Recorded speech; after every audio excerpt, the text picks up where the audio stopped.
Real stories, real people, real purpose. Welcome, and thanks for tuning in. I'm your host, Ruby Jones, and for the next 30 minutes, we'll highlight the voices, issues, and stories shaping Colorado's Front Range. So sit back, relax, and join the exchange.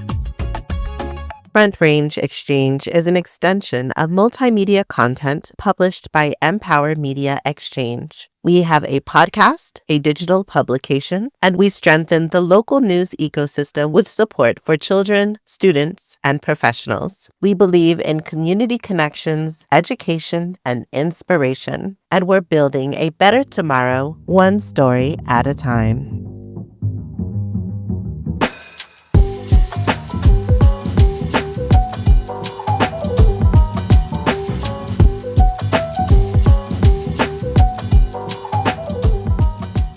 Today, we've got an exclusive lineup of interviews and coverage, including conversations with Denver Mayor Mike Johnston, Denver's District 9 City Council member Daryl Watson, and former Denver Mayor Wellington Webb. We'll also hear from actor Matthew Bryan Feld, who plays Gooper in Cat on a Hot Tin Roof, a Pulitzer Prize-winning production by Tennessee Williams that recently opened at Denver Center for the Performing Arts. And I'll tell you all about my trip to Washington, D.C. and what I learned at the American Press Institute's News Summit on inclusion, belonging, and local leadership. Let's jump right in.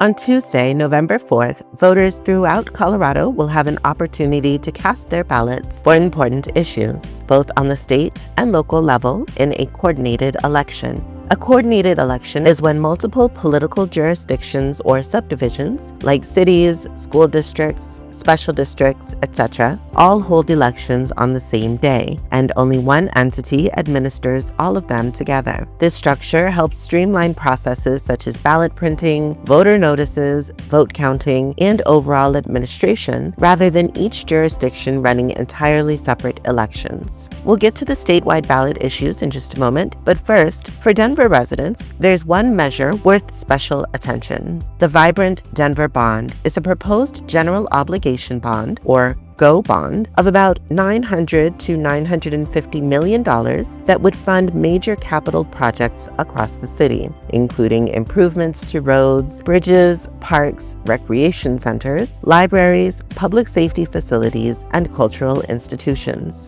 The city has structured the bond in a way that would not raise property taxes. Instead, it would extend an existing mill levy used for bond repayment, meaning voters who approve it would not see a tax increase.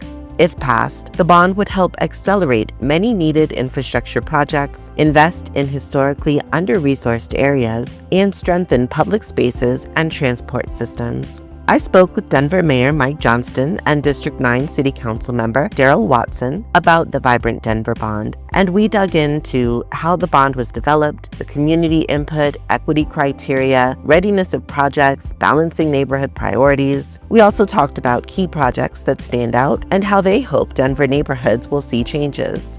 And finally, we discussed their responses to concerns about scope, cost, timing, and whether all districts are fairly represented. Here's a clip from that conversation. What is a general obligations bond? How often do these funds get authorized? And where does the money come from? Great question. General obligation bond, as we call it, a GO bond or a GEO bond, is a regular tool that the city of Denver uses every 5 to 10 years. And it is a way for us to help build capital projects the city needs to build to repair and maintain assets. So that might mean fixing a road or a bridge. It might be building a rec center or a library. And it does not require any increase in taxes. It is just dollars that we borrow. But we borrow those dollars up front. We spend them all. and then we pay it back each year, kind of like you pay a mortgage on your house. But for us, the city is lucky to have a dedicated set of mill levies that we have. Their only purpose is to pay back bond payments. And so when we issue a bond like this, it has no new taxes, doesn't take any dollars to the general fund, doesn't replace a single city employee or a single program, but it does allow us to catch up the about $6 billion of maintenance we have to do citywide. That's hard to catch up on. It's kind of like when you have your list of to-dos around your house, remember you get through Monday, Tuesday, Wednesday, Thursday, Saturday is the day you catch up. Bond is a chance for us to catch up. Councilman Watson, what do you want the people in your district and all of Denver to know about the Vibrant Denver Bond?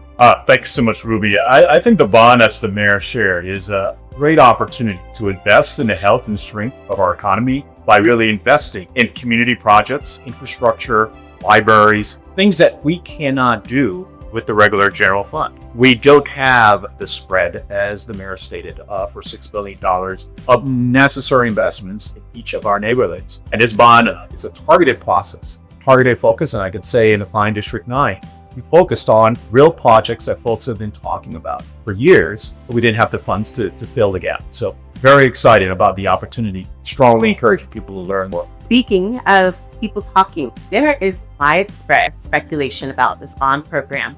You know, it's occurring amid a very, very turbulent economic time. There's people that are experiencing layoffs. We're experiencing a housing crisis. Some people are wondering why this money cannot be used for protecting jobs and why it's being used on infrastructure projects. So what do you say to address those concerns? This is maybe the most important part of the bond to understand, is not a single dollar from the bond by law can ever be used to fund an employee or a program in the city. It's only restricted to capital projects, which we mean by capital projects, the fancy way of saying things you can build. So that's a road, a bridge, a building, a park, a rec center, a library. So we could take this bond down to $0 and it would have no impact on the current budget. But what it does do is actually help grow our way out of the budget crisis we're in. Because as you know, when you're paying one bills every month and you're making money, you got two choices. You got to cut some bills or you got to make more money. And so what we're trying to do is both. We're trying to reduce the costs of the city to bring our budget down. And we're trying to invest in areas that are going to grow the city that will bring more sales tax revenue in to help grow our budget. So, and we think when you have moments where we're not quite in a recession, but people are hurting and they're worried, when individuals can spend less, that is exactly the time for the government to be able to spend more, because we can do that on building projects that create jobs. As Councilman Watson said, this will create about 10,000 jobs. So Denver. It's going to drive it up $2 billion economic activity. We want to be the ones pushing economic growth at a time when small businesses are saying, I'm not sure I can hire their employee. I'm not sure I can add a lunch shift in my restaurant. So maybe this is exactly the time to invest, but to invest not with the dollars that we can use to balance the budget. If we did that, we would have done that a long time.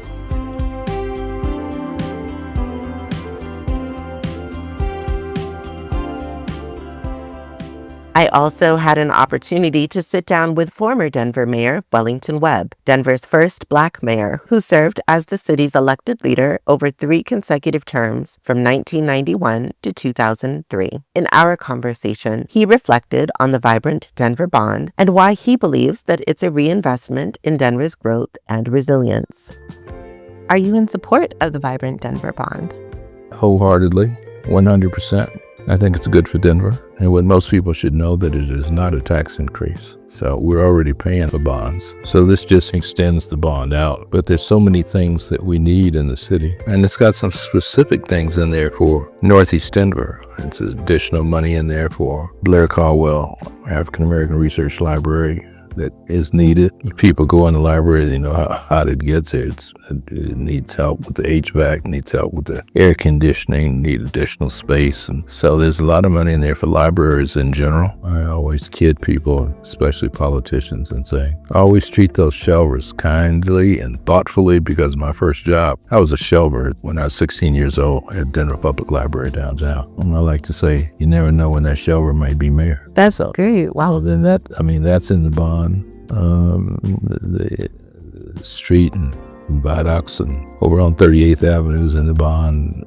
If you ever cross the 8th Avenue viaduct bridge going over, it gets kind of crickety and then it kind of goes around. They drop the speed limit, I think 10 to 15 miles an hour. There's a lot of issues in this bond issue that can be resolved and settled. It allows the city to continue to grow, to be honest. There's also money in there for the development of the 155-acre Park Hill Park and Sports Complex. I've changed the name of it slightly. It's not official, but I'm trying to make it official that everybody picks up on it.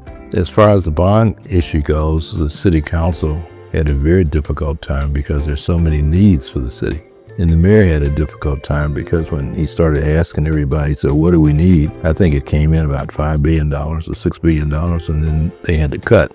And that's a lot to cut. So, they still came up with a project about $950 million for the bond, so that there's something in every council district, whether you reside in Northwest Denver, Northeast Denver, Southwest Denver, Southeast Denver, Central Denver East, Central Denver West. There's something in there for every council district, every neighborhood. And I think it's important, and I think it's important that we don't lose our swagger. And I keep telling people that, and they don't really get it. Denver's a special place. Denver's a special city. It's like Taj Mahal said many years ago, everybody's somebody in Denver. And you don't have to have the pedigree of coming over on the Mayflower like folks back east like to talk about, tracing their lineage if they live in Boston, Connecticut, or New Hampshire. And you also don't have to have the economic wealth of an Atlanta or Dallas or Houston. Here, we still have a Western ethic that says if you can get the wagon train over the mountain, the public will hire you in Denver. If you can't, they'll fire you. But if you can, they don't care whether you're black or blue, Hispanic or indigenous or Asian or whatever, a woman. They're going to give you a shot, but the shot's going to have to produce results because people here have been accustomed to a high standard. And I think Mayor Johnson's proposal is very ambitious. That also fits Denver. I mean, when I go back east and I hear a lot of the mayors from other cities where they have black mayors, they always wondered, how in the hell did you get elected in a city with a black population of less than 10%? And I said, because we're good at what we do. Everybody's good at what we do because we work hard. They say they don't want to talk about sports. I said, that's fine. You got 2 Super Bowls and 2 Stanley Cups on my watch. And I think eventually we don't win a NBA championship, which we eventually did. But this keeps people working. Construction companies are working, they're hiring people. Parks people are working, they're hiring people. And I think it's important that we send a message that we believe in the future. We have faith in the future. And I think that's very important. Other cities that have chosen to say no, unfortunately, they learn to regret it. Delta Airlines, their first stop was Birmingham. And they sent people to Birmingham to talk about, we've got this small airline called Delta, and we'd like to make this our headquarters. And the people in Birmingham said, no, it's going to cause too much trouble, too many cars, too much traffic, too much this and that. So they said, okay. And they went to Atlanta. Wow, that's a missed opportunity. It's a missed opportunity because they said no. Same thing happened. Orlando's still got lucky and worked their way out of it. Disney and all those attractions initially were supposed to be right in downtown Orlando, and the council said no. So they went outside the city limits to a little place called Kissimmee and built their facility. So they missed out on a lot of tax money, and then when they figured out they made a mistake, they started building hotels. They started building hotels to try to catch the traffic. Phoenix, Arizona Cardinals was supposed to play in a football stadium in Phoenix. They said no. Team built a new stadium in Glendale. Right outside of Phoenix. So I'm saying you got to have faith in the future. You got to have faith in the city. And so disregard all the negativism you hear on TV or hear on radio, that even when the council members may disagree among themselves, at the end of the day, they're all very supportive of the bond issue. If they're fighting with the mayor, and the mayor may have differences of opinion with the council, he's fighting for the bond issue. Everybody understands the bond issue is good for Denver. It's good for our credit rating, it's good for jobs, it's good for putting people to work, and it's good for our future, because some of these projects won't even be completed till many of us have been here and gone. And so that's the reason I support the bond project. If you'd like to hear my full conversations with these city leaders, visit youtube.com/@jointheexchange. Or if you're just looking for the channel, it's @jointheexchange. The Exchange is a podcast featuring real stories, real people, and real purpose. And I am personally inviting you to subscribe for exclusive interviews, engaging conversations, and real-life examples of everyday impact.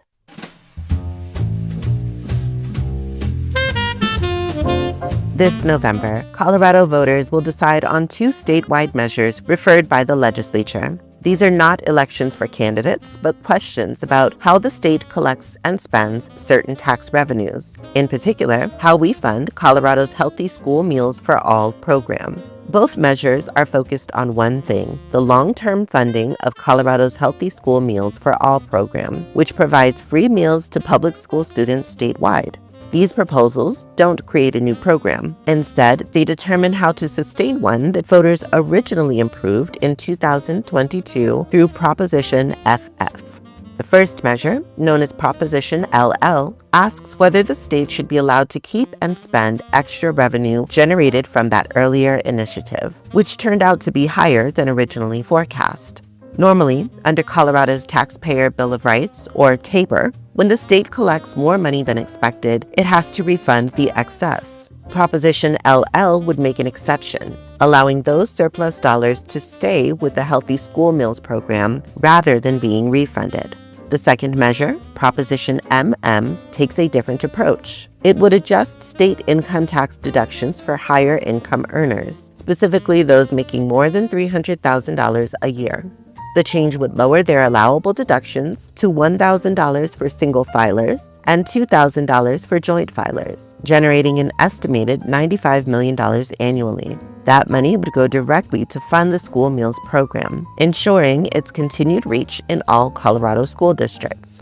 Supporters of both measures say the proposals are about stability, maintaining a program that's proven to help students learn, reduce stigma, and ease financial burden for families. Opponents, meanwhile, have raised concerns about the state holding onto more taxpayer dollars or adjusting tax benefits during uncertain economic times. Because this is an odd-year election, Colorado's ballot is limited by law to revenue and fiscal questions like these. No candidates, just measures that deal with taxes, spending, or the state's budget rules. So, when you receive your ballot this fall, expect to see 2 simple but significant questions about how the state manages its funds. Both are tied to a program that affects students, families, and communities across Colorado. Also remember, Election Day is November 4th, but ballots will be mailed to voters in mid-October, and you can return them by mail or at any official drop box before 7 p.m. on Election Day. According to the Colorado Municipal League, more than 100 municipal ballot issues and questions are expected statewide, across at least 65 cities and towns. Some of these elections cover local tax levies, charter amendments, infrastructure bonds, land use, municipal services, and city council seats. To learn more about ballot measures in your area, some great neutral resources are the Colorado Ballot Information Booklet, or Blue Book, that's published by the Legislative Council staff, the League of Women Voters of Colorado's Ballot Issues Guide, and the Colorado Fiscal Institute's Elections and Ballots Guides. It's a great time to stay informed and stay civically engaged.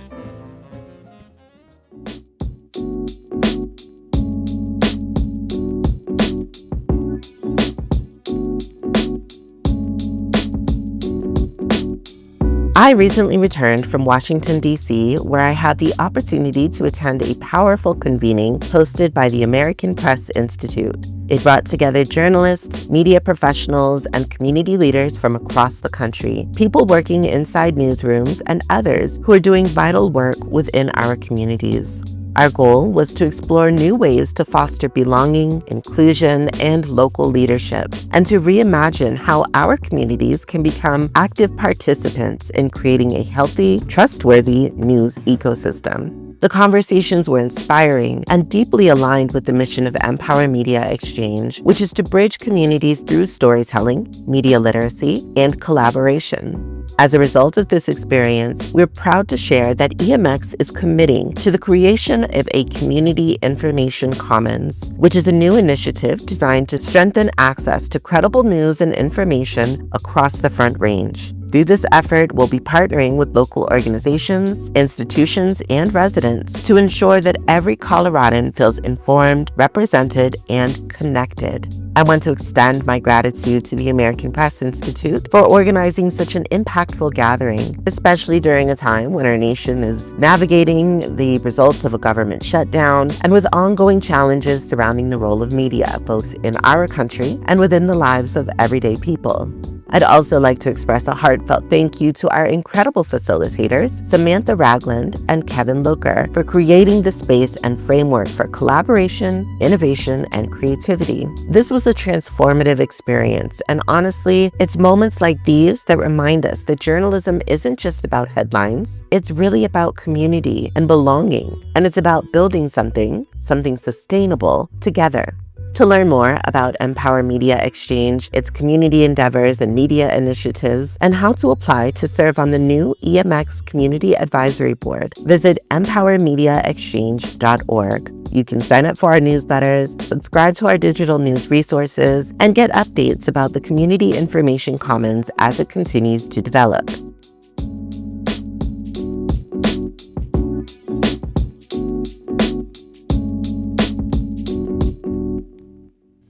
On a sweltering Mississippi night, the Pollitt family gathers to celebrate Big Daddy's birthday. But beneath the surface, secrets simmer and rivalries boil over. Maggie fights to save her marriage. Brick drinks to forget. And the truth? It's about to explode. Raw, riveting, unforgettable. Don't miss Tennessee Williams' Pulitzer Prize-winning Cat on a Hot Tin Roof. Playing October 3rd through November 2nd. Tickets at denvercenter.org. Before we hear the next clip, I'd like to introduce you to Matthew Bryan Feld, who brings the character of Gooper to life in Cat on a Hot Tin Roof at Denver Center for the Performing Arts. Matthew's journey to the stage is as dynamic as his performances. He holds a master's in jazz performance from the Manhattan School of Music and later trained with the Barrow Group Theater Company in New York. A Henry Award winner for his standout role in Rattlesnake Kate at DCPA, Matthew's versatility shines across both stage and screen, with credits that include Beautiful, Dirty Rotten Scoundrels, The Sound of Music, and Fiddler on the Roof, as well as appearances on Manifest and Power. He's thrilled to be back at DCPA, and in our conversation, we talked about his creative process, his return to the Mile High City, and what makes Cat on a Hot Tin Roof such a powerful production.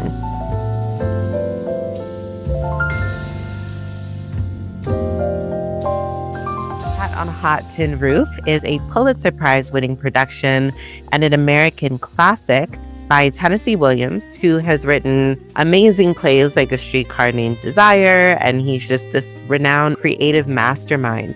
Yeah. So for those who aren't familiar, what is this play about? Well, it takes place in 1955 in Mississippi, and we follow the Pollitt family over the span of a day, celebrating the 65th birthday of Big Daddy, who is basically the center of the Pollitt family. And we find out that he's dying of cancer and how the family deals with that, how everybody comes to terms with that, how Big Daddy comes to terms with that, and also at what point that information actually is revealed. And then tensions just pretty much rising throughout the entire play over, the contested inheritance of Big Daddy. Big Daddy's a very rich man, and he says it a lot throughout the entire play. He has 28,000 acres, 28,000 acre plantation that they all live on. And then also he mentions too that he says he's a rich man to Brick, and he says, guess how much I'm worth? And he says $10 million, which back in 1955 was a lot more than just $10 million. So you have that, and also the 28,000 acre plantation, which is really difficult to kind of grasp, and the size of a state. A lot of things to unfold, and if you're anybody who knows Tennessee Williams's work, you know that you're going to deal with a very deep and often dark story that is very raw and vulnerable and heavy. So, yeah. That sounds like a big one. I can't imagine having that much land in, rural Mississippi and being worth that much money at that time. So tell me about your role as Gooper and the role that you play within the Pollitt family. Yeah, I'm the eldest son. I play Gooper. He's the eldest son. It's him and Brick. Brick's the younger boy who is basically the favorite, and we kind of deal through that relationship throughout the entire play. On paper, Gooper is pretty much, he's checked off all the boxes. He's responsible. He's looked after the estate, when Big Daddy gets sick, although he never gets any credit or love and respect for it, but he just does it because he's responsible. And I think because he's always kind of desired that love and respect from mainly Big Daddy, but also Big Mama and everybody else in the family. But Brick is the favorite. And even though Brick is throwing his life away and is a alcoholic and has basically no direction, in his life, he's still the favorite one. And Big Daddy throughout the entire play is basically looking for any excuse to hand over his inheritance to Brick because he can't stand Gooper and Gooper's wife, May.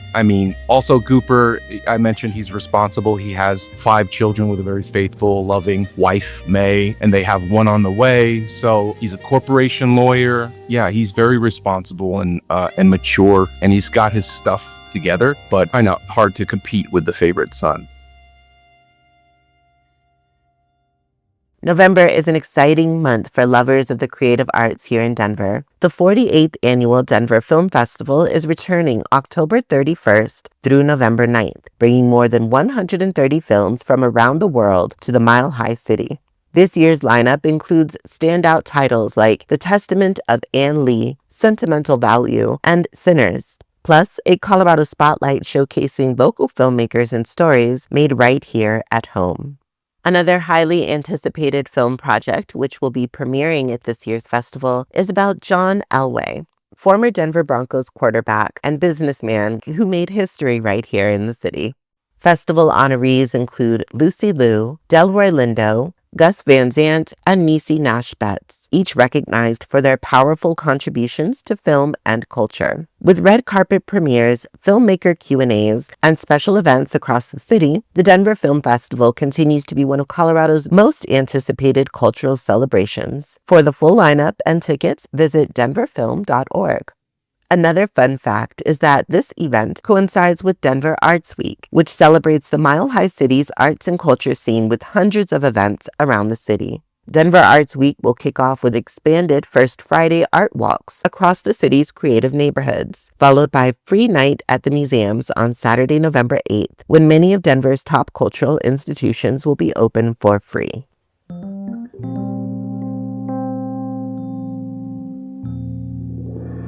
October is a month that reminds us to pay attention, not just to the change in seasons, but to issues that shape our communities and our lives.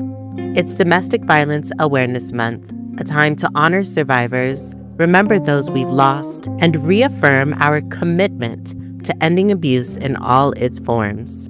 It's also Breast Cancer Awareness Month, highlighting the power of early detection, research, and support for the millions impacted each year. And as the days grow shorter, October also shines a light on mental health awareness, disability employment awareness, and bullying prevention.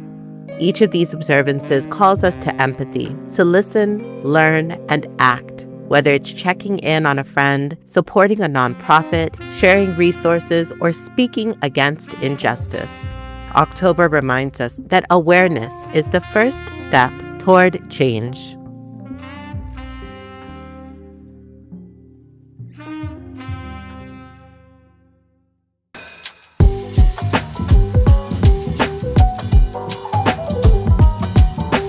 That's our show for today, and we hope you enjoyed it. For more stories, news, and exclusive views throughout the month, make sure to subscribe to Front Range Focus at coloradofocus.com and check out the Exchange podcast, also hosted by me, Ruby Jones, on YouTube. Be good to yourselves, be good to each other, and have a phenomenal day.